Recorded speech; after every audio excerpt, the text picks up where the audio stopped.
যদি দাওয়াত চলমান থাকে, যদি দাওয়াত চালু থাকে, আমাদের এই ভূখণ্ডের জন্য একজন দায়ীর দাওয়াতই যথেষ্ট। ছোট্ট একটা দেশ, একজন মাত্র মানহাজি দায়ী যথেষ্ট। তার দাওয়াতে দেশের জাহিলিয়াতগুলো এক এক করে বাধার সম্মুখীন হবে, জাহিলিয়াত মিটতে শুরু করবে। একজন দায়ী যথেষ্ট, একজন। আর সেই জায়গায় লক্ষ লক্ষ দায়ী। আমলবিহীন আলেমের তুলনা হচ্ছে ইহুদিদের সাথে অথবা নাসারাদের সাথে। আমলবিহীন আলিম আল্লাহ তাবারক ওয়া তাআলা তাকে জাহান্নামে নিক্ষেপ করবে, সে জাহান্নামে নিক্ষিপ্ত হবে, তাকে দিয়ে জাহান্নামকে সঞ্চালিত করা হবে। কেউ কেউ এদেরকে মাজুসির সাথে তুলনা করেছেন, আমলবিহীন আলিমদেরকে মাজুসির সাথে তুলনা করেছে, অগ্নিপূজকদের সাথে সাদৃশ্যতা করেছে। ইমান আমলের মেহনত সম্পর্কে জরুরি বয়ান হবে। যিনি বয়ান করেন তিনি ইমানও চেনেন না, যিনি বয়ান করেন তিনি আমলও চেনেন। ও দাঁড়িয়ে দাঁড়িয়ে নেতার স্বপ্নের উসুল বর্ণনা করেন, ওর আমিরের স্বপ্নের উসুল বর্ণনা, আর বলছে ইমান আমলের মেহনত। ওর কাছে গিয়ে কোরআন এবং হাদিস খুলে বসে বলবা, আসেন আপনাদেরকে আমরা কোরআন হাদিস থেকে ইমান আমল শেখাই। ও দেখবা কোরআন হাদিসকে উপেক্ষা করছে, ও দেখবা বলবে যে না, ও 40-এর নিসাব পুরো করবে, 40-এর নিসাব। আহলে ইলমদের দাওয়াতকে কেন্দ্র করে একটি ইত্তেহাদি কথা রয়েছে, সেটা হচ্ছে হয় দাওয়াত, অন্যথায় ধ্বংস। আলহামদুলিল্লাহ রাব্বিল আলামিন আর-রাহমানির রহিম মালিকি ইয়াউমিদ্দিন ওয়া বিহি নাস্তাঈন ওয়া আশহাদু আল লা ইলাহা ইল্লাল্লাহু ওয়াহদাহু লা শারীকা লাহু লাহুল মুলকু ওয়া লাহুল হামদু ইহয়ী ওয়া ইউমীতু ওয়া হুয়া আলা কুল্লি শাইইন কাদির ইলাহুল আউওয়ালিন ওয়াল আখিরিন ওয়া আশহাদু আন্না মুহাম্মাদান আবদুহু ওয়া রাসূলুহু وصفيه وخليله صلى الله عليه وعلى آله وأصحابه وبارك وسلم تسليما كثيرا إلى يوم الدين। الحمد لله আল্লাহর বিশেষ দয়ায় আমরা রমাদানুল মুবারক যাপন করছি। আল্লাহর কাছে আমাদের দোয়া, আল্লাহ যেন আমাদের সিয়ামগুলো কবুল করেন, আমাদের কিয়ামকে আল্লাহ কবুল করে। আল্লাহ যেন আমাদের ঈমান এবং ঈমানের সৌন্দর্য, ভয় আর আশাকে আরও বৃদ্ধি করে দেন। আল্লাহ যেন এই রমাদানেই আমাদের অতীতের গুনাহগুলোকে মাফ করে দিয়ে আমাদেরকে সৌভাগ্যবানদের কাতারভুক্ত করে। এই রমাদানেই যেন আল্লাহ আমাদেরকে দুর্ভাগাদের তালিকা থেকে আমাদের নামকে আল্লাহ মুছে দেন। আল্লাহ তাবারক ওয়া তাআলা যেন এই রমাদান থেকেই আমাদের জীবনের গতিপথকে আরও জোরদার করে সামনে এগিয়ে যাওয়ার তৌফিক দান করেন। জীবনের গতিতে আরও নতুন নতুন ইলমি বিষয় আল্লাহ আমাদেরকে অর্জন করার তৌফিক দান করেন, আমিন। আলহামদুলিল্লাহ, আমরা সূরাতুল আসরের শিক্ষা বা বিষয়বস্তু নিয়ে আলোচনা করছিলাম। আমরা বলছিলাম যে সূরাতুল আসরের বিশাল এক গুরুত্বপূর্ণ শিক্ষা রয়েছে মুসলিমদের উপর, এবং সূরাতুল আসরকে আমরা 4টি বিষয়ের সমন্বয়ে আল্লাহ তাবারক ওয়া তাআলা নাজিল করেছেন। আমরা সেভাবেই লিখছিলাম। সূরাতুল আসর প্রথম বিষয় হচ্ছে ঈমান, আর ঈমানের বিষয়কে আহলে ইলমগণ ইলমের সাথে সম্পৃক্ত করেছেন, ইলমের সাথে সম্পৃক্ত করেছেন ঈমানের বিষয়কে। ঈমান মানেই হচ্ছে বিশুদ্ধ ইলম, আল্লাহর পক্ষ থেকে নাজিল এত ইলম। সেটা ঈমান, সেটাই ইলম, যেটা ইলম সেটাই ঈমান। নবী সাল্লাল্লাহু আলাইহি ওয়াসাল্লাম যে মুবারক কথা বলেছেন, তালাবুল ইলমি ফারিয়াদাতুন আলা কুল্লি মুসলিম, এই ফরজ ইলম হচ্ছে ঈমান সংক্রান্ত ইলম, যা দিয়ে ঈমানের উপরে অটল অবিচল থাকা যায়, যার মাধ্যম দিয়ে ঈমানের ফলাফল ভোগ করা যায় দুনিয়া এবং আখিরাত। আর দ্বিতীয় বিষয় ছিল ঈমানের দাবি হচ্ছে বা ইলমের দাবি হচ্ছে আমলে সালেহ। আমলে সালেহ হচ্ছে ইলমের দাবি বা ইমানের দাবি। ইসলাম কবুল করার পরে আমল বিবর্জিত জীবন এটি গ্রহণযোগ্য নয়। ইসলাম কবুল করেছে, সালাত আদায় করতে সে অসম্মতি দেখাচ্ছে, কিয়াম পালন করতে অসম্মতি দেখাচ্ছে, যাকাত দিতে অসম্মতি দেখাচ্ছে, আল্লাহর কালাম শিখতে অসম্মতি দেখাচ্ছে, দ্বীনের জ্ঞান অর্জন করতে অসম্মতি দেখাচ্ছে, নারী হলে পরে হিজাব করতে অসম্মতি দেখাচ্ছে, পুরুষ হলে পরে নিজেকে ইসলামী চরিত্রে গড়ে তুলতে অসম্মতি দেখাচ্ছে। এরকম বিশাল একটা শ্রেণী আছে যারা আমল বিমুখ জীবন যাপন করছে। আমল বিমুখ জীবন বিশাল একটা শ্রেণী। আমল বিমুখ জীবন, নফল আমল তো নয়, ফরজ আমলের ব্যাপারেও অনীহা, অসম্মতি, অস্বীকৃতি। ফরজ ইবাদতের বিষয়েও অনীহা, সম্মতি, অস্বীকৃতি। যেমন আমাদের দেশে শতকরা ৯৯ জন মানুষ সালাত পরিত্যাগকারী, শতকরা ৯৯ জন মানুষ সালাত পরিত্যাগকারী। এদেশের শতকরা ৯৯ জন মুসলমান সালাত আদায় করে না বা সালাত কায়েম করে না। ওয়াজ নেই সকাল থেকে। শতকরা ৯৯ জন মুসলমান এরা সালাত পরিত্যাগকারী।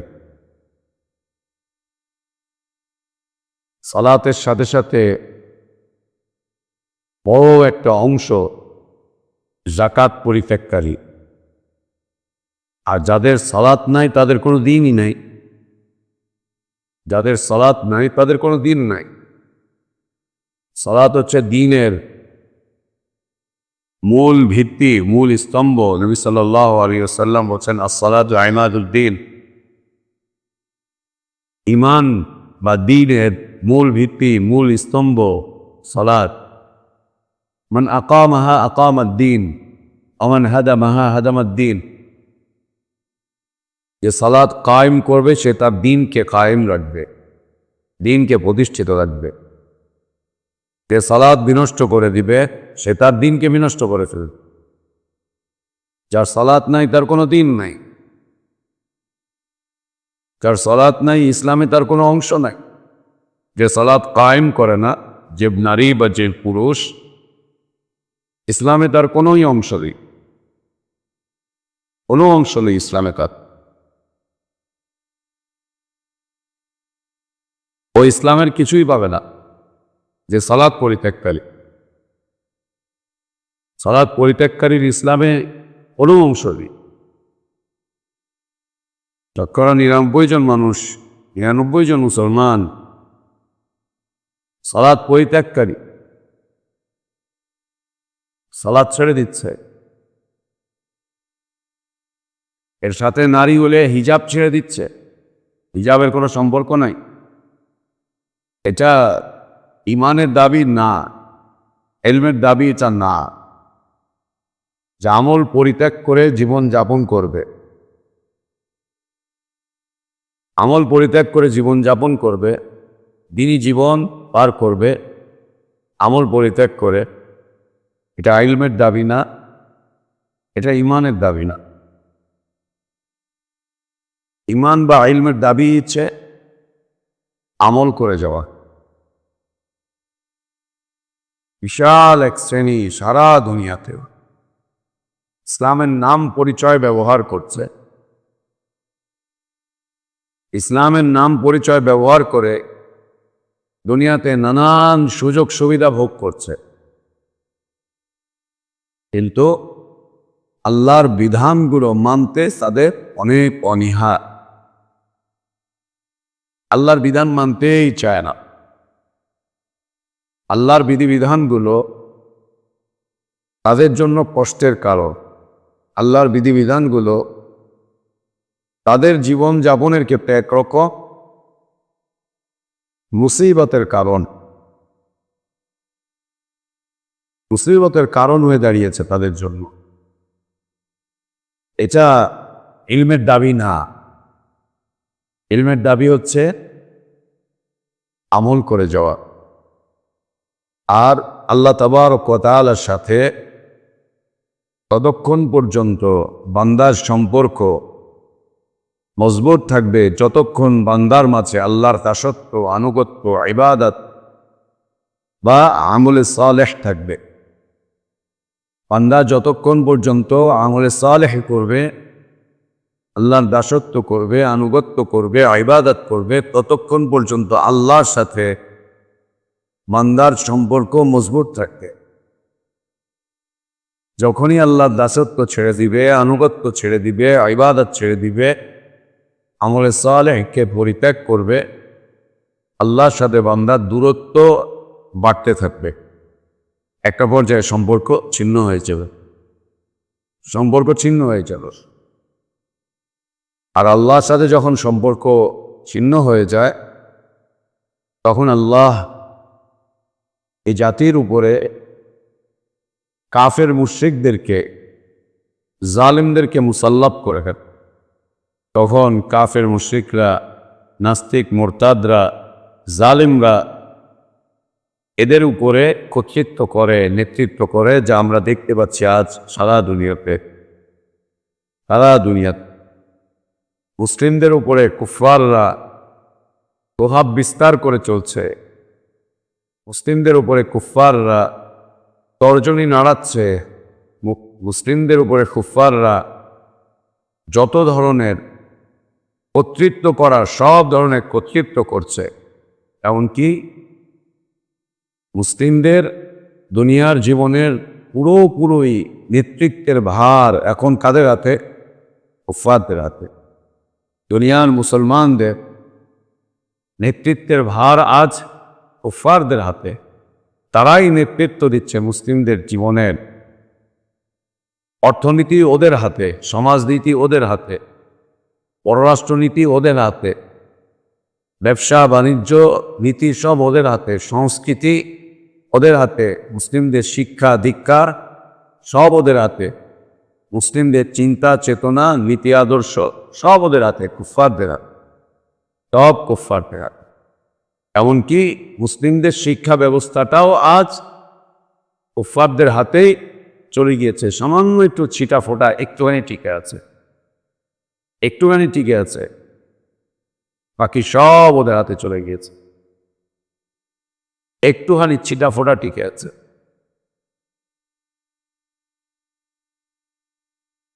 এর পিছনে কারণ হচ্ছে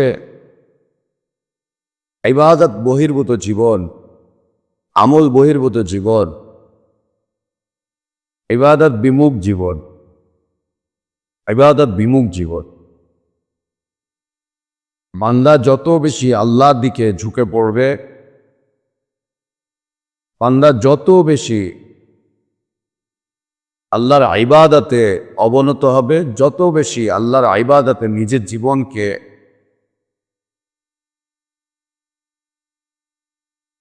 নিয়োজিত করবে, নিজের জীবনকে যত বেশি আল্লাহর ইবাদতের মধ্যে নিয়োগ করে রাখবে, আল্লাহ তাবারক ওয়া তাআলার সাথে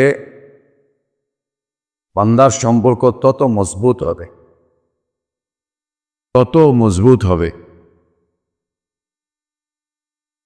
ওই ব্যক্তিকে কখনোই আলিম বলা যাবে না যে ব্যক্তির আলোচনার মাধ্যম দিয়ে আল্লাহর বান্দারা আল্লাহর ইবাদত থেকে বিমুখ হয়ে যায়, ইবাদতের ক্ষেত্রে গাফিল হয়ে যায়। তাকে কখনোই আলিম বলার সুযোগ দিই কোনদিন না, কখনোই তিনি আলেম নন। যার আলোচনার মাধ্যম দিয়ে আল্লাহর বান্দাদের সাথে আল্লাহর সম্পর্ক ছিন্ন ভিন্ন হয়ে যায়, আল্লাহর বান্দাদের সাথে আল্লাহর সম্পর্ক দুর্বল হয়ে যায়, আল্লাহর বান্দাদের সাথে আল্লাহর সাথে সম্পর্ক কমে যায়, তাকে কখনোই আলিম বলা যাবে না, কখনোই না। বরং উলামাদের কাজ আল্লাহর বান্দাদেরকে আল্লাহর সাথে সম্পৃক্ত করে দেওয়া, আল্লাহর সাথে সম্পর্ক যুক্ত করে দেওয়া। অবদিয়াতের যে সম্পর্ক আছে, দাসত্বের যে সম্পর্ক আছে, এই সম্পর্ককে মজবুত করে দেওয়াই হচ্ছে উলামাদের কাজ। মজবুত করে দিবে, এটা হচ্ছে ইলমের দাবি, এটা উলামাদের কাজ। যতক্ষণ আমল থাকবে ততক্ষণ ইলম থাকবে। যখন আমল উঠে যাবে, ইলম তার থেকে বের হয়ে চলে যাবে, অন্যত্র জায়গা করে নিবে, অন্য জায়গায় জায়গা করে দিবে ইলম। আমলবিহীন আলেমের তুলনা হচ্ছে ইহুদিদের সাথে অথবা নাসারাদের সাথে। আমলবিহীন আলিম আল্লাহ তাবারক ওয়া তাআলা তাকে জাহান্নামে নিক্ষেপ করবে, সে জাহান্নামে নিক্ষিপ্ত হবে, তাকে দিয়ে জাহান্নামকে প্রজ্বলিত করা হবে, জাহান্নাম প্রজ্বলিত করা হবে, জাহান্নামে থাকবে। কেউ কেউ এদেরকে মাজুসির সাথে তুলনা করেছেন, আমলবিহীন আলিমদেরকে মাজুসির সাথে তুলনা করেছে, অগ্নি পূজকদের সাথে সাদৃশ্যতা করেছে, অগ্নি পূজকদের সাথে তুলনা করেছে। একজন আলিম কখনো ইবাদত বিমুখ হতে পারে না, আমল বিমুখ হতে পারে না, এবং একজন আলিমের ইলমি জীবনের দ্বারা কখনো কোনো মানুষের আমলি জীবন ক্ষতিগ্রস্ত হতে পারে না, হওয়া উচিত না, এটা ঠিক না, এটা করা যাবে না। আল্লাহ আমাদেরকে তার দাসত্ব করার, তার আনুগত্য করার, তার ইবাদত করার তৌফিক দান করেন। দ্বিতীয় বিষয়বস্তু হচ্ছে আদ-দাওয়াতু ইলাইহি,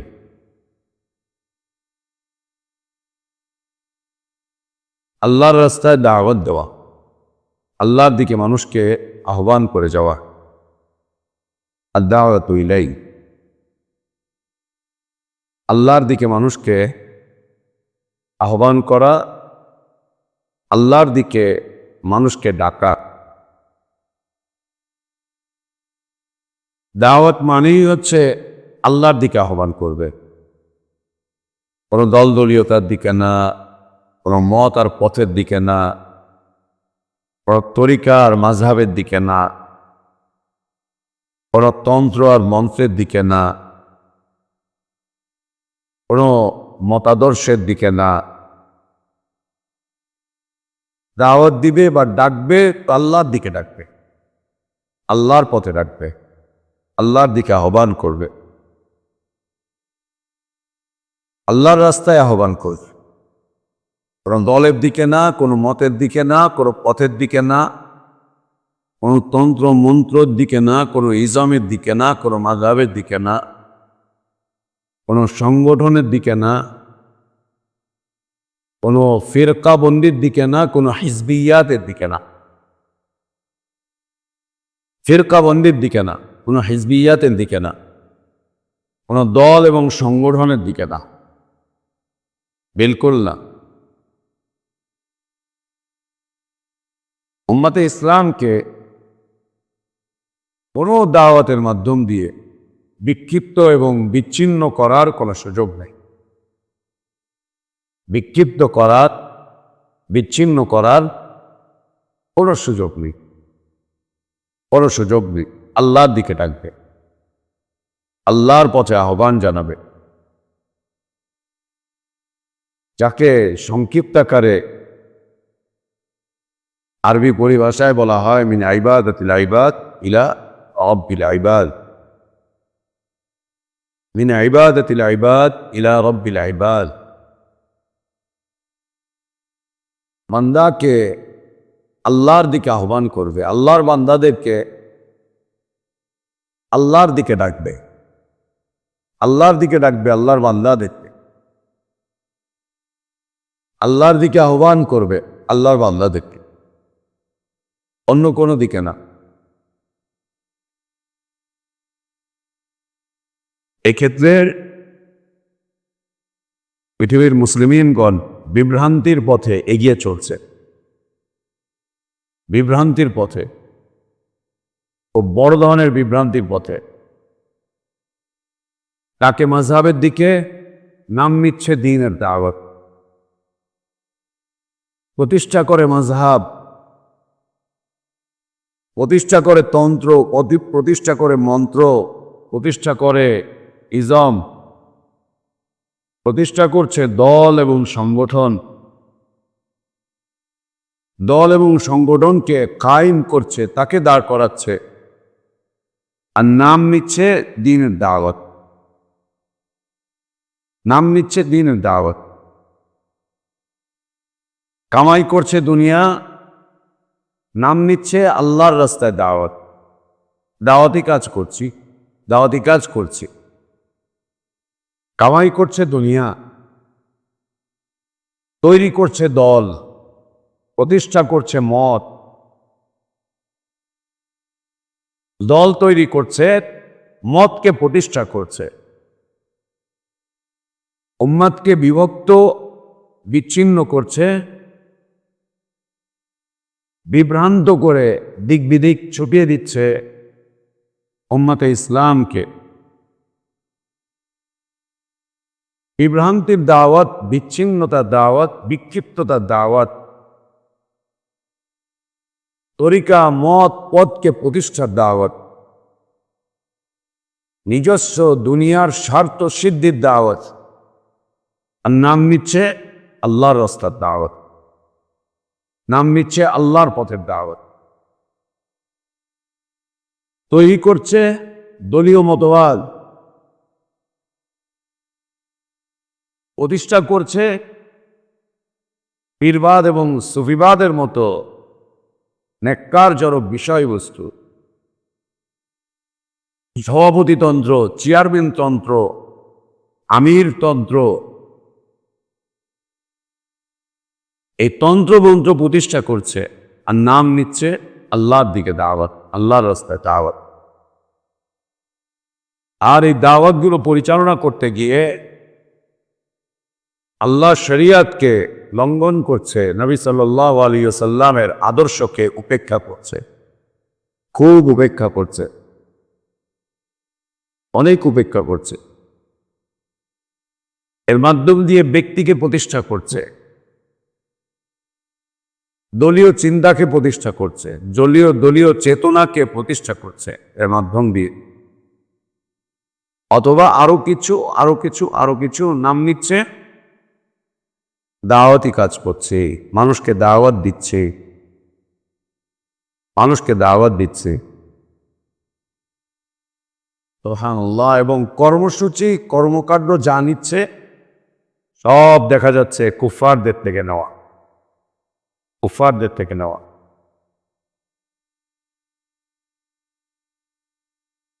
এগুলো বৈধ নয়। দ্বিতীয়ত হচ্ছে আল্লাহর দিকে দাওয়াত বলে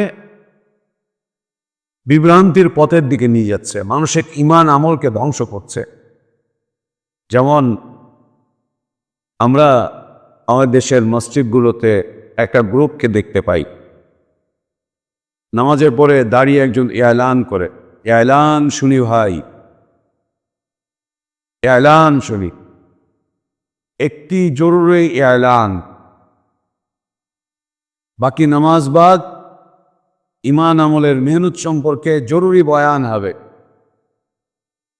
জামাত গাছতে বের হবে, আপনারা সবাই বসবে, বহুত ফায়দা হবে। এটা আমাদের দেশে হানাফি মসজিদগুলোতে দেখা যায়,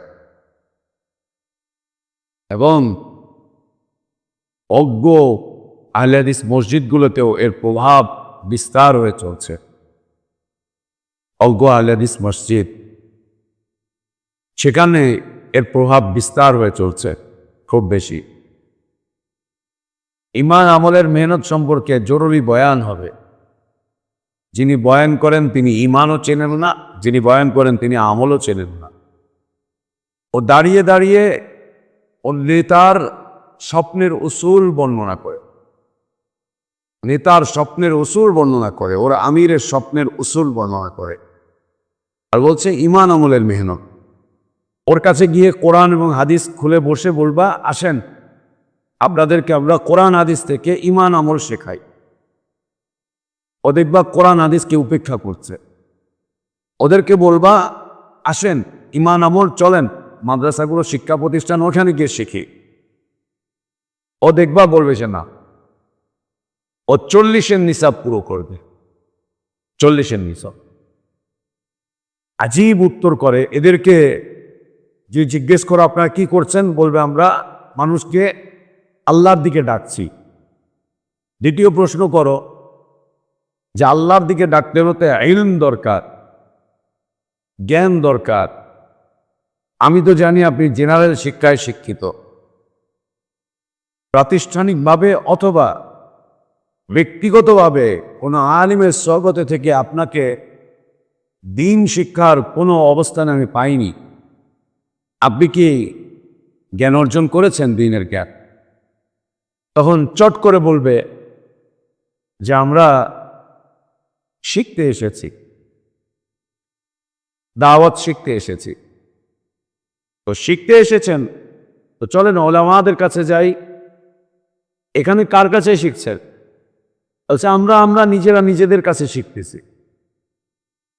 তো চলেন দিন শেখার জন্য ওলামাদের কাছে যাই। শিখতে হলে তো ওলামাদের কাছে যেতে হবে।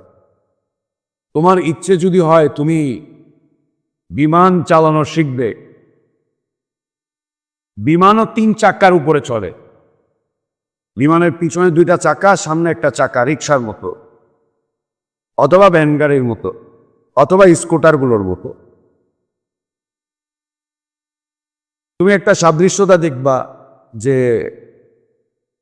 ভ্যান গাড়িও 3টা চাকার উপরে অথবা স্কুটারগুলো 3টা চাকার উপরে দাঁড়িয়ে আছে, একটা ড্রাইভার এটা হ্যান্ডেল ধরে বসে আছে। তো বিমানেও দেখবা এরকম 3 চাকা, বিমানেও দেখবা যিনি পাইলট একটা হ্যান্ডেল ধরে বসে আছে। ওকে গিয়ে বলবা যে বাবা আমি বিমান চালাতে চাই, ভ্যান গাড়িওয়ালার কাছে গিয়ে বলবা, ও তোমাকে বিমান চালানো শিখিয়ে দিবে। তাই 100 বছর যদি ভ্যান গাড়িওয়ালার পিছনে ঘোরো, ও তোমাকে বিমান সম্পর্কে কি জ্ঞান দিতে পারবে? কি জ্ঞান দিতে পারবে? বিমান একটা বাহন, গাড়ি একটা বাহন, লঞ্চ একটা বাহন, সব কটাই বাহন। এক বাহনের চালকের কাছে গিয়ে আরেকটা বাহন চালাতে শেখা এটা বোকামি। এগুলো সব কটা হচ্ছে জাহেলে মুরাক্কাব। এরা একটা আরেকটাকে দিন শেখায়। কিসের দিন শেখায়? চলো ওলামাদের কাছে, এরা ওলামা বিমুখ। আর যদি কোনো কারণে ওলামাদের কাছে যায়ও, কখনোই এরা কোরআন সুন্নাহর ওলামাদের কাছে আসে না। এরা যায় হচ্ছে মাযহাবী ওলামাদের কাছে, নিজেদের তরিকার ওলামাদের কাছে। নিজেদের ওলামার বাইরে যাওয়া এদের জন্য সিদ্ধ না, জায়েজ নেই। নিজেদের মাযহাবের আলেম, নিজেদের তরিকার আলেম, এর বাইরে এরা যাবে না। গেলে এদের ঈমান নষ্ট হয়ে যাবে। কোরআন সুন্নাহর ওলামাদের কাছে আসলে এদের ঈমান নষ্ট হয়ে যাবে, ঈমান বরবাদ হয়ে যাবে, ঈমান বরবাদ হয়ে যাবে। আজীব অভিনব সব কৌশল। মসজিদে যখন যায় জামাত নিয়ে, ওদেরকে নসিহত করে দেওয়া হয় ওদের হেড অফিস থেকে, যে গিয়ে আপনার মসজিদের যিনি ইমাম সাহেব আছেন তিনি আলেম মানুষ, ওলামাদের তাজিম করবেন। ওলামাদের তাজিম হচ্ছে কি তাজিম? গিয়ে তাকে সালাম করবেন, মুসাফা করবেন, তাকে বলবেন হযরত আপনাদের কাছে এসেছি, তাকে কিছু হাদিয়া তোহফা দিবেন, কিন্তু ওই ইমাম সাহেবের থেকে কোনো ইলম নেবেন না, আপনারা আপনাদের তালিম করে যাবেন। এটা হচ্ছে তাজিম ওলামাদের। যাবেন, সালাম করবেন, ঘাটটাকে বাঁকা করে এইভাবে নিচু হয়ে মুসাফা করবেন, কিছু হাদিয়া দিবেন। হাদিয়া দিয়ে বলবেন আমরা আপনার এখানে এসেছি, যদি অনুমতি হয় তো আমরা এখানে একটু থাকবো, মানুষকে ইমান আমলের দাওয়াত দিব। আগে হাদিয়া দিবে, কৌশল, হাদিয়া না, এটা হলো ঘুষ। ও ইমাম সাহেব, আপনি তো কোরআন হাদিসে কিছুটা জ্ঞান রাখেন, নেন, আপনি এটা নেন, আমরা আমাদের কাজ সারবো, আপনি আমাদেরকে কিছু বলেন না, আপনি আমাদেরকে কিছু বলেন না। এটা হচ্ছে ওদের তাজিমের পদ্ধতি।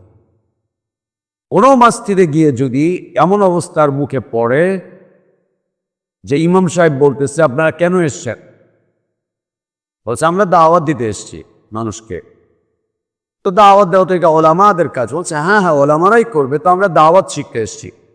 তো ঠিক আছে, আসেন বসেন, আমি আপনাদেরকে সহিহ বুখারী পড়াবো। 3 দিনের জন্য আসছেন, আসেন, 3 দিনে 3 × 30টা হাদিস পড়াবো, 3 দিনে 10টা করে আয়াত শেখাবো, 3 দিনে ইমানের উসুল শেখাবো, ইসলামের উসুল শেখাবো আপনাদের সবাইকে, এবং এটা চর্চা আকারে করে দিব। তখন একটা ভেটকি মারবে হা করে, হ্যাঁ হ্যাঁ হ্যাঁ হ্যাঁ ঠিক আছে ঠিক আছে, একটা ভেটকি দিবে প্রথমে। এগুলো কিন্তু পরীক্ষিত। একটা ভেটকি মারবে, ভেটকি মাছ আছে না, একটা ভেটকি দিয়ে হ্যাঁ মাশাআল্লাহ ঠিক আছে হযরত, বিদ্যা আপনাদের কাছেই শিখতে হবে, এইভাবে সেইভাবে বলবে। আচ্ছা ঠিক আছে, আমরা তাহলে এখন আমাদের হেড অফিসের সাথে একটু যোগাযোগ করি। ইমাম সাহেব বলবে যোগাযোগ করেন। এখন নিজেরা বসে মশওয়ারা করবে, হেড অফিসে যোগাযোগ করবে, আমরা তো এখানে এসছি, আমাদেরকে তো আমাদের কোনো কাজই করতে দিচ্ছে না। ইমাম সাহেব বলছে ওনার কাছে পড়তে হবে, ওনার কাছে হাদিস শুনতে হবে, এই করতে হবে সেই করতে হবে। তখন ওই হেড অফিস থেকে বলবে যে আপনারা এক কাজ করেন, আরব ওয়াক্ত সালাত আসার আগে, নামাজ আসার আগে আপনারা এখান থেকে অন্য মসজিদে চলে যান, আরেক মসজিদে পাঠিয়ে দিবে। ওই মসজিদে গিয়েও যদি এরকম হয় তখন পাঠিয়ে দেবে আরেক মসজিদ, আরেক জায়গায় চলে যান। মাঝে মাঝে বিপদে পড়ে আমাদের আহলে হাদিস মসজিদগুলোতে আসতে বিপদে পড়ে। কয়েক বছর আগে ঈদের ছুটিতে, রমাদানের ঈদের ছুটিতে দারুস সুন্নাতে জামাত এসছে, ওস্তাদরা কেউ নাই। তো ইমাম সাহেব ফোন দিছে যে ভাই কি করা যায়, কয়েক বছর আগের ঘটনা, এরা আসছে, এরা এখানে থাকবে, দাওয়াতি কাজ করবে। বললাম ঠিক আছে, এদেরকে বলেন যে আপনারা আসছেন আলহামদুলিল্লাহ খুব ভালো, আমরাই আপনাদের মেহমানদারি করব, চুলা চাকি জ্বালাবার দরকার নাই, খাবার দাবার ব্যবস্থা করব, এই সেই। তো আপনারা কেন এসছেন? হচ্ছে দাওয়াত দিতে। ওদেরকে বলে যে দাওয়াত দেওয়া তো এটা ওলামাদের কাজ। তখন বলছে যে আমরা দিন শিখতে এসছি। তো ঠিক আছে, দিন তো ওলামাগণ শিখাবেন, আপনারা তো সবাই জেনারেল শিক্ষিত, আপনাদের একজন আমির আছে, সে হচ্ছে 3 চিল্লা দেওয়া, এও জেনারেল শিক্ষিত, তো আমরা পড়বো। আপনারা কোরআন হাদিসের তো দার্স করতে পারবেন না, এই পারবেন না, সেই পারবেন না, তো ঠিক আছে, আচ্ছা ঠিক আছে ইনশাল্লাহ আলেমরা সব শিখাবে। এসে আমাকে ফোন দিয়েছে, বললেন ঠিক আছে ওদের বসান। মাদ্রাসার এক শিক্ষকের সাথে কথা বললাম, আপনি কই? বলছে বাইরে আছি, একটু মাদ্রাসায় যান, অনেকদিন আগের ঘটনা, যান। উনি আসছেন, এসে বলছেন যে ঠিক আছে আলহামদুলিল্লাহ, আজকে জোহরের পর থেকে আপনাদেরকে বুখারী পড়াবো, আসরের পরে সহিহ মুসলিম পড়াবো, মাগরিবের পরে আপনাদেরকে কোরআন তাফসির করব, আগামীকালকে ফজরের পরে আপনাদেরকে ঈমান এবং আকীদা শেখাবো। বলছে আমাদেরকে তো মুরব্বীরা একটা নির্দেশনা দিয়ে পাঠিয়েছেন, এই পাঠিয়েছেন, মুরব্বীদের অনুমতির বাইরে তো যেতে পারবো না, এই না সেরা। না না না, আপনারা দিন শিখতে আসছেন, দিন শেখাব। এরপরে আমি চলে আসছি, আসার পরে কথাবার্তা যে না, এটা আসলে বিশাল একটা মাদ্রাসা, এখানে আলেম ওলামা আছে, এখানে ইমাম সাহেব আছে, আপনারা বসেন, আমরা আপনাদেরকে হাদিস কোরআন পড়াবো, শোনাবো। আর যদি আপনাদের মধ্যে কোনো আলেম থাকে তাহলে বলেন, আমরা সবাই তার কাছে দিচ্ছি। বলছেন আমাদের কাছে আলেম নাই, তাহলে আপনারা বসেন, আমাদের কাছে যা আছে আমরা তাই শেখাবো। এই কোনো রকম বেকা তেরা হতে হতে আসর মাগরিবের আগে আগে দেখি যে মসজিদ পুরা ফাঁকা, চলে গেছে, নাই তাই কি? এটা আল্লাহর রাস্তায় দাওয়াত, আল্লাহর রাস্তায় দাওয়াত। বাবা ইলম অর্জন করবে তো ওলামাদের কাছে যাও, দাওয়াত দিবে তো আগে ইলম অর্জন করো, ইলম অর্জন করার জন্য ওলামাদের কাছে যাও। কেউ যদি দাওয়াত শিখতে চায় তো ওরে সারা জীবনের জন্য 4 মাস শিখলেই হয়ে যায়। মানুষ বছরকে বছর বসে কোরআন হাদিস শিখে শেষ করতে পারে না, 15-20টা বছর লেগে যায়, তাও বলে যে আমি কেমন কোনো জ্ঞানই অর্জন করতে পারিনি। ও 4 মাসের রিসার্চ ও আন্তর্জাতিক দায়ীতে পরিণত হয়। সুবহানাল্লাহ।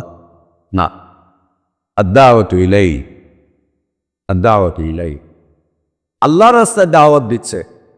3 চিল্লার জন্য নাম লেখা, বাস আল্লাহর রাস্তায় দাওয়াত। হরতাল আন্দোলন সংগ্রাম মারামারি কাটাকাটির পথে নাম লেখা, দিন কায়েম হয়ে যাবে আল্লাহর রাস্তায় দাওয়াতি চান। মারামারি করবেন, কাটাকাটি করবেন, শপথ করেন, জনমনে আতঙ্ক তৈরি করবেন, বোমাবাজি করবেন, বাস এটাই আল্লাহর রাস্তার দাওয়াত।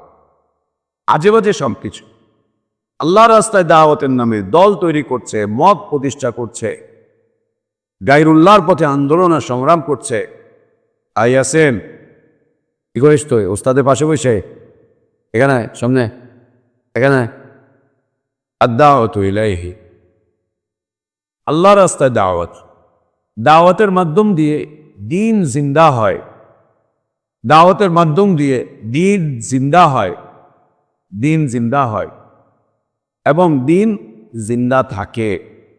যে এলাকায় দিনের কিচ্ছু নাই, সে এলাকায় যদি তুমি দিনকে জিন্দা করতে চাও, তোমাকে আল্লাহর রাস্তায় দাওয়াত দিতে হবে, মানুষকে আল্লাহর দিকে ডাকতে হবে।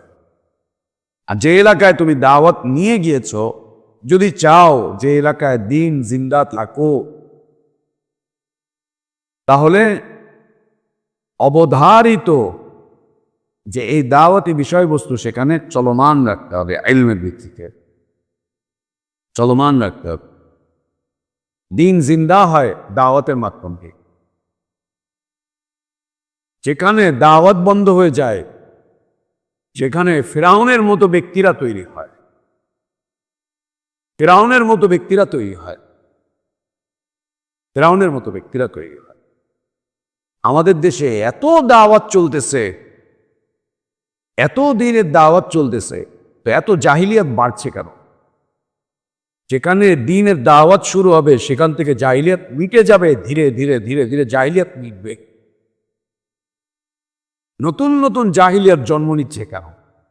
এত দাওয়াত চলতেছে, এত মাক্কি, এত মাদানী, এত আজহারি, এত মুহাদ্দিস, এত মুফাসসির, এত আলেম, এত মুফতি, এত মুফাক্কিরে ইসলাম, এত মুজাদ্দিদে জামান, এত খতিবে বাঙ্গাল, খতিবুল উম্মাহ। জাহিলিয়াত বাড়ছে কেন? কেন বাড়ছে জাহিলিয়াত? মানুষ কেন দলে দলে নাস্তিক হচ্ছে? এত দাওয়াত, অনলাইন দাওয়াত, অফলাইন দাওয়াত, লাইভ দাওয়াত, রাজপথে দাওয়াত, মসজিদে মসজিদে দাওয়াত, বাড়িতে বাড়িতে দাওয়াত, খানকায় খানকায় দাওয়াত, দরগায় দরগায় দাওয়াত। মানুষ কেন ইসলাম থেকে বের হয়ে যাচ্ছে? কেন দিন পরিত্যাগ করছে? কেন নাস্তিক হচ্ছে? কেন মুরতাদ হচ্ছে? কেন নব্য জাহিলিয়ার জন্ম নিচ্ছে? কি জন্য নিচ্ছে? কি জন্য নিচ্ছে? যদি দাওয়াত চলমান থাকে, যদি দাওয়াত চালু থাকে, আমাদের এই ভূখণ্ডের জন্য একজন দায়ীর দাওয়াতই যথেষ্ট। ছোট্ট একটা দেশ, একজন মাত্র মানহাজি দায়ী যথেষ্ট। তার দাওয়াতে দেশের জাহিলিয়াতগুলো এক এক করে বাধার সম্মুখীন হবে, জাহিলিয়াত মিটতে শুরু করবে। একজন দায়ী যথেষ্ট, একজন। আর সেই জায়গায় লক্ষ লক্ষ দায়ী, লক্ষ লক্ষ দায়ী, হাজার হাজার মাদ্রাসা, লক্ষ লক্ষ আলেম, লাখ লাখ মসজিদ।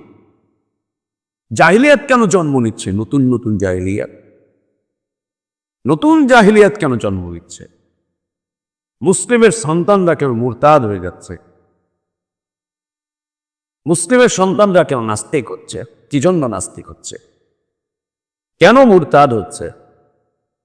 কেন ইসলামের বিরুদ্ধে আজ আমাদের সন্তানরাই আন্দোলন সংগ্রামে নামছে?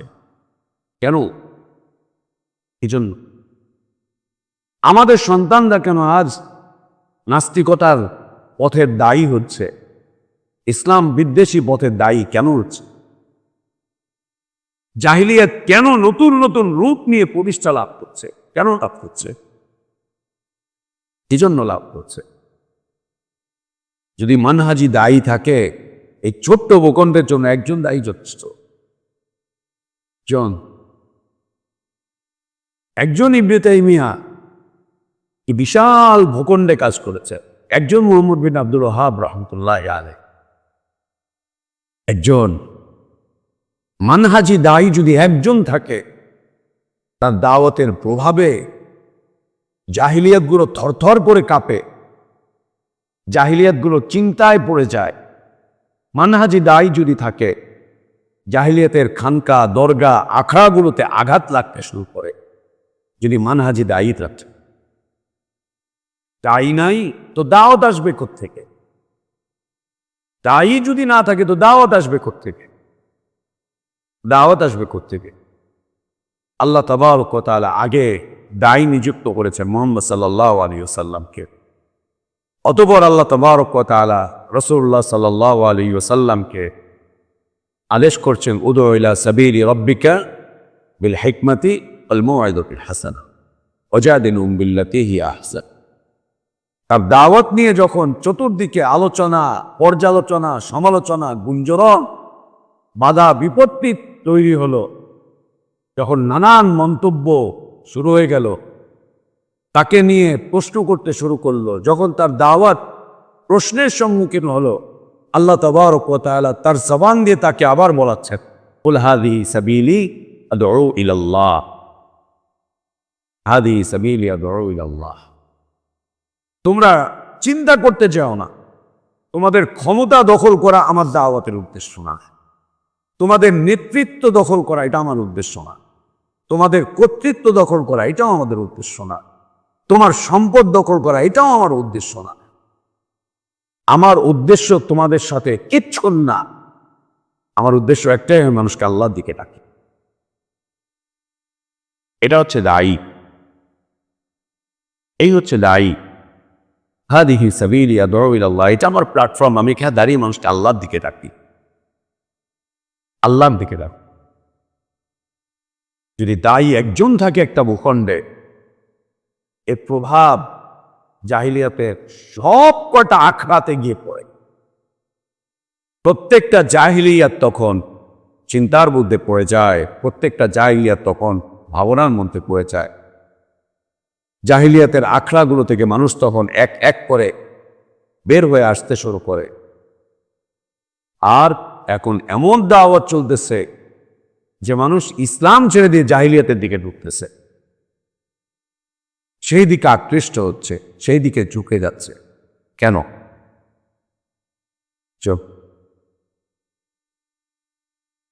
এক নম্বর কারণ হচ্ছে দায়ীর অভাব। দায়ীর অভাব। মুফাক্কিরে ইসলাম আছে, দায়ী নাই। মুফাক্কিরে ইসলাম, ইসলামী চিন্তাবিদ, কিন্তু দায়ী না। মুফতি আজম আছে, কিন্তু দায়ী না। তথাকথিত নামদারি শাইখুল ইসলাম শিরকের দিকে ডাকে। শাইখুল ইসলাম ডাকে কোন দিকে? শিরকের দিকে। আহা, শিরকের পথে আহ্বান করে শাইখুল ইসলাম হয়ে বসে আছে। মুফতি আছে, মুহাদ্দিস আছে, আমির আছে, সভাপতি আছে, চেয়ারম্যান আছে, বিভিন্ন প্রতিষ্ঠান আছে, দেওবন্দি আছে, আজহারি আছে, মাদানী আছে, মাক্কি আছে, দায়ী নাই। মানহাজি দায়ী নাই, মানহাজি দায়ী নাই। এই মানহাজি দায়ীর অভাবে দাওয়াত ক্ষতিগ্রস্ত হচ্ছে, মানুষ জাহিলিয়াতের দিকে ডুবে যাচ্ছে। জাহিলিয়াত নতুন নতুন সব রূপ নিয়ে প্রভাব বিস্তার করে এরা আখড়া বেঁধে বসছে, এরা আখড়া বেঁধে বসছে, স্থাপনা তৈরি করছে, স্থাপনা তৈরি করছে, প্রতিষ্ঠিত রূপ এরা ধারণ করেছে, একদম প্রতিষ্ঠিত রূপ। দাওয়াত যতক্ষণ দাওয়াত চলমান থাকবে ততক্ষণ দিন জিন্দা থাকবে। এই উম্মত যখন দাওয়াত ছেড়ে দিবে, তখন আল্লাহর দিন তো মিটার না, আল্লাহর দিন কেউ মিটিয়ে দিতে পারবে না। যখন দাওয়াত ছেড়ে দিবে, তখন দাওয়াত এক এলাকা থেকে আরেক এলাকায় অন্যদিকে চলে যাবে, অন্যদিকে চলে যাবে। ঈদ জিন্দা হয় দাওয়াতের মাধ্যমে।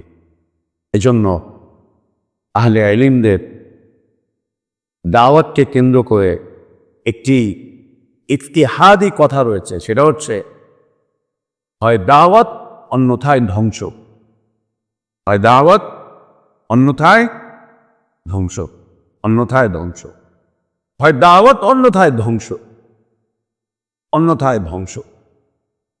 উম্মতের ধ্বংস অনিবার্য, উম্মতের ধ্বংস অনিবার্য যদি দাওয়াত মিটে যায়, যদি দাওয়াত না থাকে। হয় দাওয়াত অথবা ধ্বংস, হয় দাওয়াত অথবা ধ্বংস, হয় দাওয়াত চলবে অথবা ধ্বংস হয়ে চলবে। যেমন উদাহরণ, ছোট্ট শিশু বাচ্চা, ছোট শিশু বাচ্চা 1.5 থেকে নিয়ে 4-5 বছর বয়স পর্যন্ত, এরা ভয়ঙ্কর কিছু বুঝে না, ধ্বংসাত্মক কোনো বিষয়বস্তু এরা চেনেও না, জানেও না, বোঝেও না। ও আগুন দেখলে আগুন ধরতে যায়, ও পানি দেখলে পানি নাড়াচাড়া করতে যায়, পানি দেখলে পানির মধ্যে ও খেলাধুলা করতে যায়, উঁচু কিছু দেখলে ও ওইখানে উঠে ওখান থেকে লাফ দিতে চায়। ছোট বাচ্চাদের হবি এটা। মা বাবা কি করে? বাচ্চাকে পিছন থেকে ডাকতে থাকে, যদি দেখে ও পুকুরের দিকে যাচ্ছে ওকে পিছন থেকে ডাকতে থাকে, পিছন থেকে ডাকে। বাচ্চারা আগুনের কাছে যায়, আগুন দাউ দাউ করে জ্বলছে, দেখতে সুন্দর লাগে, দেখে মা ওইখানে দাঁড়িয়ে আছে, এসেই করছে, ও আগুনের কাছে যায়, আগুন ধরবে, আগুন জ্বালাবে, আগুন নিবে, আগুনে কিছু একটা করবে। পানি দেখলে পানি হাতাতে যাবে। এখন কোনো মা কোনো বাপ যদি দেখে ছেলেটা আগুনের দিকে যাচ্ছে, পিছন থেকে যদি ডাক না দেয় যে বেটা কই যাচ্ছিস, যাস নে, এটা যদি না দেয়, এই ডাকটুকু যদি না দেয়, বাচ্চাটা আগুনের কাছে যাবে। ঠিক আছে, ডাক দিল না, যাচ্ছে যাক, যে ধরে আনবো। ও চলে যেতে যেতে পিছন থেকে ধরেও নাই যে ঠিক আছে দেখি, আগুনের তাপ পেলে এমনিতেই ফিরে চলে আসবে। অত বড় অবস্থা কি দাঁড়াবে? দুর্ঘটনা। ও বোঝে না এটা আগুন, ও বোঝে না এই আগুন ধ্বংসাত্মক, ও বোঝে না আগুন জ্বালিয়ে পুড়িয়ে ছারখার করে দিবে, আমাকে শেষ করে দিবে, বরবাদ করে দিবে। ও বোঝে না। এটা মা বাবার দায়িত্ব পিছন থেকে ডাকবে, মা বাবার দায়িত্ব ওকে ধমক দেবে, মা বাবার দায়িত্ব ওকে যে জোর করে ধরে আনবে। আর বাচ্চাদেরকে কোনো কিছু করতে না দিলে ও চেঁচামেচি করে, চিল্লাচিল্লি করে, ও চেঁচামেচি করবে, ও চিল্লাচিল্লি করবে, ও কান্নাকাটি করবে। এরপরও জোর করে ও যেতে চাইবে, তখন মা বাবা কি করে? থাপড় দেয়, মার দেয়। এই যে ওর মন মতো কাজ ওর মা বাপ ওকে করতে দিচ্ছে না, এর অর্থ কি? ওর মা বাপ ওর শত্রু? ওর শত্রু না ওর কল্যাণকারী? এ হচ্ছে দায়ী এবং দাওয়াত, এ হচ্ছে দায়ী এবং দাওয়াত।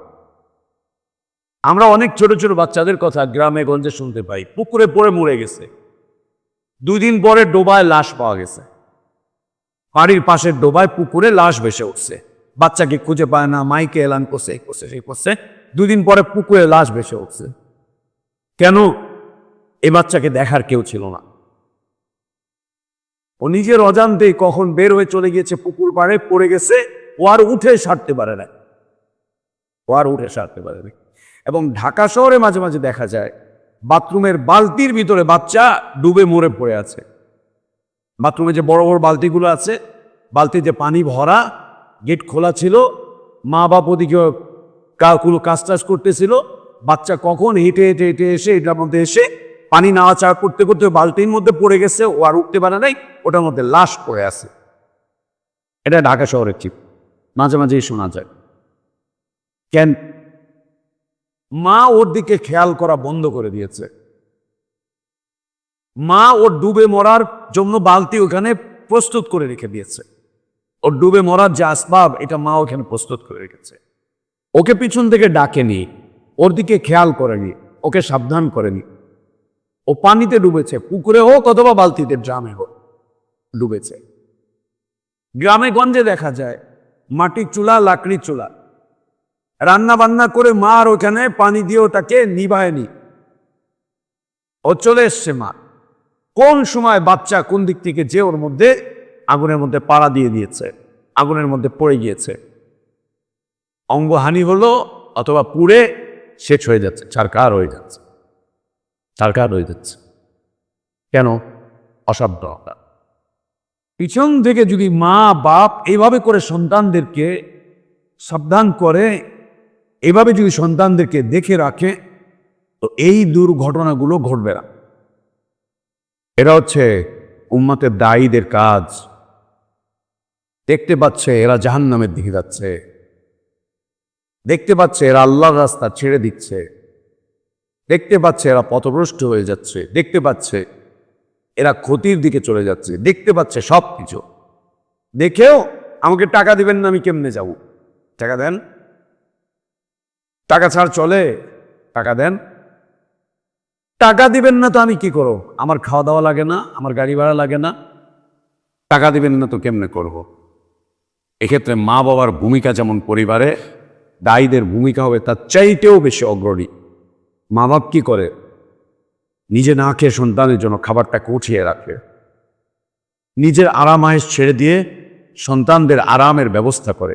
মা বাবা সন্তানদের আরামের ব্যবস্থা করে, নিজেদের খাদ্যগুলোকে পরিত্যাগ করে সন্তানদের খাদ্যের ব্যবস্থা করে, নিজে হাসি মুখে সব কষ্ট সহ্য করে নেয় মা বাবা। উম্মতের দায়ীদের ভূমিকা হবে এর চাইতেও অগ্রণী, এর চাইতেও অগ্রণী দায়ীদের ভূমিকা। আর না হলে উম্মত এভাবেই ধ্বংস হয়েছে, এভাবেই ধ্বংস হবে, এভাবেই বরবাদ হয়ে যাবে, যেভাবে বরবাদ হচ্ছে। হয় দাওয়াত অথবা ধ্বংস, হয় দাওয়াত অথবা ধ্বংস, হয় দাওয়াত নতুবা ধ্বংস, নতুবা ধ্বংস। ধ্বংস হবে। এই ধ্বংস থেকে কেউ রক্ষা করতে পারবে না জাতিকে, কেউ না। এই বুঝটুকু আমাদের মাদ্রাসাগুলো থেকে, মাদ্রাসা শিক্ষা ব্যবস্থা থেকে এই বুঝটুকু ছাত্রদেরকে দেওয়া হয় না। এদেরকে বোঝানো হচ্ছে সার্টিফিকেট, এদেরকে বোঝানো হচ্ছে দুনিয়া, এদেরকে বোঝানো হচ্ছে চাকরি, এদেরকে বোঝানো হচ্ছে পয়সা, এদেরকে বোঝানো হচ্ছে ভোগবাদ, ভোগবাদিতা বোঝানো হচ্ছে। লেখাপড়া করে কি করবা, লেখাপড়া করে কি করবা, এইটা করবা, এইটা করবা, এইটা করবা, এই সার্টিফিকেট দিয়ে কি হবে, ওই সার্টিফিকেট দিয়ে কি হবে, ওইটা করার জন্য কোন সার্টিফিকেট লাগবে। বস্তুবাদী শিক্ষা আর ভোগবাদী শিক্ষা, এটা আজ মাদ্রাসাগুলোকেও কুরে কুরে খাচ্ছে। কলেজ ইউনিভার্সিটিতে এটা খাওয়া শেষ। কলেজ বিশ্ববিদ্যালয়ের পরিচয় ঘটে গিয়েছে যে ওই শিক্ষা ব্যবস্থা হচ্ছে ভোগবাদী শিক্ষা আর বস্তুবাদী শিক্ষা। ভোগবাদ আর বস্তুবাদের শিক্ষা হচ্ছে বর্তমান প্রচলিত শিক্ষা প্রতিষ্ঠানগুলো। ওইটার আকর্ষণ এখন মাদ্রাসাগুলোতে, দিনী শিক্ষা প্রতিষ্ঠানগুলোতেও চলে এসেছে। দিনী শিক্ষা প্রতিষ্ঠান এখন এই ভোগবাদ আর বস্তুবাদের জ্বরে আক্রান্ত হয়ে থরথর করে কাঁপছে, জ্বরে আক্রান্ত হয়ে থরথর করে কাঁপছে। মাদ্রাসাগুলো এখন ভোগবাদ আর বস্তুবাদের ক্ষুধার তাড়নায় ছটফট করতেছে। ভোগবাদের ক্ষুধা, বস্তুবাদের ক্ষুধা, এই ক্ষুধার তাড়নায় ছটফট করতেছে মাদ্রাসাগুলো, দিনী প্রতিষ্ঠানগুলো। ভোগবাদের পিপাসা, বস্তুবাদের পিপাসায় মাদ্রাসাগুলো, দিনী শিক্ষা প্রতিষ্ঠানগুলো এখন পিপাসার্থ হয়ে আছে, পিপাসার্থ হয়ে আছে। এবং মাদ্রাসার শিক্ষকরা এখন চিন্তায় পড়েছে যে ছেলেপেলেদেরকে এই শিক্ষায় শিক্ষিত করে এদের কি হচ্ছে, কি হবে, এইখান থেকে পড়ে কোন ইউনিভার্সিটিতে এরা চান্স পাবে? এরা তো আর কোনো ইউনিভার্সিটিতে চান্স পাবে না। এরা এখান থেকে পড়াশোনা করে এরা তো কোনো সরকারি চাকরি পাবে না, এরা কোনো অফিস চালাতে পারবে না, আদালত চালাতে পারবে না। তাহলে কি ইসলামের শিক্ষা কি এরকম? মানুষকে অকর্মণ্য বানিয়ে দেয়, মানুষকে রোহবান বানিয়ে দেয়? ইসলামের শিক্ষা কি এরকম? তাহলে কি করতে হবে? এক কাজ করো, ভোগবাদ আর বস্তুবাদকে নিয়ে আসার জন্য এক কাজ করো, ইসলামের শিক্ষার সাথে আধুনিক শিক্ষাকে সমন্বয় করো। ইসলামের শিক্ষার সাথে বিজ্ঞানের শিক্ষাকে সমন্বয় করো, ইসলামের শিক্ষার সাথে টেকনিক্যাল শিক্ষার সমন্বয় করো, ইসলামের শিক্ষার সাথে ওইটার সমন্বয় করো, সেটার সমন্বয় করো। এবং কি চমৎকার কথা! আরে বাবা, মাত্র গত শতাব্দীর কথা ছিল, তার আগের শতাব্দীর পৃথিবীর সবচাইতে প্রভাবশালী ভাষা ছিল আরবি ভাষা, সবচাইতে প্রভাবশালী ভাষা। এখনো পৃথিবীর সবচাইতে বেশি রাষ্ট্রভাষা হচ্ছে আরবি ভাষা। ইংরেজি এতগুলো ভাষার রাষ্ট্রভাষা না। পৃথিবীর অনেক উঁচু উঁচু দেশ এখনো পর্যন্ত ইংরেজিকে নাকচ করে চলছে। জাপান, চায়না ইংরেজিকে নাকচ করে চলছে। ইংরেজিকে ওরা ওইভাবে করে নিচ্ছেই না। জাপান, চায়না, কোরিয়া, রাশিয়া এখনো ইংরেজিকে তারা পিছনে ফেলে রেখেছে। পৃথিবীর অনেক দেশের এখনো পর্যন্ত দ্বিতীয় ভাষা হচ্ছে আরবি। ফ্রান্সের দ্বিতীয় ভাষা আরবি। ইউরোপের অনেকগুলো দেশের মানুষ এখন আরবি জানে। আফ্রিকার অনেক দেশের মানুষ এখনো আরবিতে কথা বলে। নিজস্ব ভাষা, তার দ্বিতীয় ভাষা হচ্ছে আরবি। ইংরেজির কোনো খোঁজ খবর নাই ওদের। আর আমাদের আলেম ওলামারা, মাদ্রাসার শিক্ষকরা ইংরেজিকে নিয়ে বিশাল চিন্তায় পড়ে গিয়েছে। এখন আরবি ভাষার গুরুত্ব কমিয়ে দিয়ে ইংরেজি ইংরেজি ইংরেজি শুরু করে দিয়েছে। বাবা, ইংরেজি একটা ভাষা শিখতে 6 মাসও লাগে না, শিখতে 6 মাসও লাগে না। সুবহানাল্লাহ। ভোগবাদ আর বস্তুবাদের তৃষ্ণায়, এর ক্ষুধায় তৃষ্ণার্ত হয়ে আছে, ক্ষুধার্ত হয়ে আছে মাদ্রাসাগুলো। ভোগবাদ আর বস্তুবাদের জ্বরে আক্রান্ত হয়ে থরথর করে কাঁপছে দিনী প্রতিষ্ঠানগুলো। জ্বরে আক্রান্ত, থরথর করে কাঁপছে। ভোগবাদী শিক্ষা ওগুলো পুরোটা গ্রাস করে এখন মাদ্রাসাগুলোকে কুরে কুরে খাওয়ার চেষ্টা করছে। এক্ষেত্রে মাদ্রাসার শিক্ষকরা এক্ষেত্রে কিং কর্তব্য বিমূঢ় হয়ে দাঁড়িয়ে আছে। এদের কাছেও কোনো সমাধান নাই, কোনো সমাধান নেই এদের কাছে, কিছুই বলার নাই এদের কাছে, কিচ্ছু না, কিছুই বলার নেই, কিছুই করার নেই এদের কাছে। তার কারণ এক হচ্ছে আমাদের যে সমস্ত আলেম ওলামারা আছে, এরা দাওয়াত চেনেও না, জানেও না, বুঝেও না। যদি দাওয়াত চিনে জেনে বুঝেও থাকে তো দুনিয়াবি কষ্টের কারণে এটাকে এরা পরিত্যাগ করেছে, ছেড়ে দিয়েছে। দুনিয়াবি কষ্টের কারণে, অর্থ কষ্টের কারণে এটাকে ছেড়ে দিয়েছে, বর্জন করেছে, বন্ধ করে দিয়েছে। অথবা তারা তাদের দাওয়াতের জীবনটাকে অন্যদের হাতে ন্যস্ত করে দিয়েছে, দাওয়াতের জীবন অন্যদের হাতে ন্যস্ত করে দিয়েছে। যেমন আমরা দেখতে পাই শত শত মাদানি ধর্মনিরপেক্ষ মতবাদী নেতাদের হাতে আবদ্ধ, সমাজতন্ত্রী নেতাদের হাতে আবদ্ধ, জাতীয়তাবাদী নেতাদের হাতে আবদ্ধ হয়ে আছে। তারা পরামর্শ দেয়, তারা অর্থ দেয়। বেটা যেহেতু প্রতি বছর 5 লাখ টাকা দেয়, তো তার কথা শুনবো না, তাকে 1 ঘন্টা বক্তব্য দিতে দিব না। ওনারা সিরিয়াল ধরে লাল রুমাল পরে মাথা ঝুঁকো করে বসে থাকে, আর 1 ঘন্টা যাবৎ ধর্মনিরপেক্ষ বেটা আলেম ওলামাদেরকে এসে দিন শিখিয়ে যায়। কেন? উনি বছরে 5 লাখ টাকা ডোনেশন দেন, আমার মাদ্রাসায় এত বড় ছাদটা উনি করে দিয়েছেন, তো ওনাকে কথা বলতে দিব না? আপনারাই বলেন কথা বলতে দেওয়াটা কি অযৌক্তিক না? লিল্লাহি তাকবীর। ছাদ বানায় দিছে, লিল্লাহি তাকবীর। সুদের টাকা দিয়ে ছাদ বানায় দিছে, লিল্লাহি তাকবীর। ঘুষের টাকা দিয়ে সুদ মসজিদ বানায় দিছে, লিল্লাহি তাকবীর, লিল্লাহি তাকবীর। ও শিরকি স্থাপনা করে দিয়েছে, লিল্লাহি তাকবীর। ও মাদ্রাসাও করে, স্কুলে করে, লিল্লাহি তাকবীর, লিল্লাহি তাকবীর। লিল্লাহি তাকবীর যে কি আল্লাহ ভালো জানে, ওরাও জানেন যে লিল্লাহি তাকবীর কি। লিল্লাহি তাকবীর, সুবহানাল্লাহ। এদের জীবন ওদের হাতে আবদ্ধ। সুদখোর, ঘুষখোর, ধর্মনিরপেক্ষ, জাতীয়তাবাদী, সমাজতন্ত্রী, সাম্রাজ্যবাদী, জালেম, এদের হাতে ওলামাদের দাওয়াতের নাতাই চেনো না? গুড্ডি বয় যে ও লুজ দিলে ঘুরটি যেতেই থাকে, যেতেই থাকে, যেতেই থাকে। আবার যখন দরকার হয় একে খিচে নিয়ে চলে আসে।